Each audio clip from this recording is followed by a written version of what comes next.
Passport తీసుకోవడం అనేది చాలా పెద్ద ప్రక్రియ. ఇప్పుడు అది చాలా అతి సులభం కాబోతోంది. ప్రజల వద్దకే పాస్పోర్ట్ సేవలను అయితే తీసుకొస్తోంది ఆంధ్రప్రదేశ్ ప్రభుత్వం.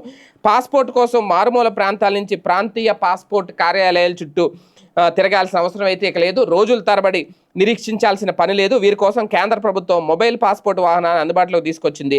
పాస్పోర్ట్ సేవా పోర్టల్లో ఈ మొబైల్ వాహనం ఎప్పుడు ఎక్కడికి వస్తుంది అన్న వివరాలు ఉంచుతారు. దాన్ని బట్టి ఆన్లైన్లో ఒక ఫామ్ నింపి దరఖాస్తు చేసుకొని దానికి సంబంధించిన ఫీజు కడితే రుసుము చెల్లించి వాహనం వచ్చే సమయానికి నేరుగా వెళ్ళొచ్చు. ఈ వాహనంలో 4 సిబ్బంది ఉంటారు.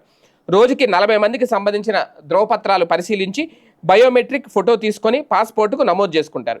పూర్తి స్థాయి పరిశీలన అయ్యాక పోస్టు ద్వారా ఇంటికే పాస్పోర్ట్ వస్తుంది. తాజాగా గుంటూరు జిల్లా మంగళగిరిలో విటీజీఎం అండ్ ఐవీటీఆర్ డిగ్రీ కళాశాల ప్రాంగణంలో ఈ మొబైల్ పాస్పోర్ట్ వాహనాన్ని అందుబాటులో ఉంచారు. 2 రోజుల పాటు ఇక్కడ సేవలు అయితే అందిస్తారు. ఇక్కడ నుంచి ఈ పాస్పోర్ట్ వాహనం అన్ని ఊర్లలో అన్ని గ్రామాలకు కూడా వస్తుంది. అంటే పాస్పోర్టు కొత్తగా పొందాలి అనుకునే వాళ్ళు ఇప్పుడు దాన్ని దరఖాస్తు చేసుకుని కార్యాలయాల చుట్టూ తిరగాల్సిన పని లేదు. ఇక్కడే మొత్తం అప్లై చేసుకుంటే తర్వాత ఎలాగ ఆ వెరిఫికేషన్స్ ఇవన్నీ ఉంటాయి. అవన్నీ పూర్తి అయిన తర్వాత పోస్టులు అయితే వస్తుంది. నిజంగా కేంద్ర ప్రభుత్వం తీసుకునే అద్భుత నిర్ణయాల్లో ఇదొకటి.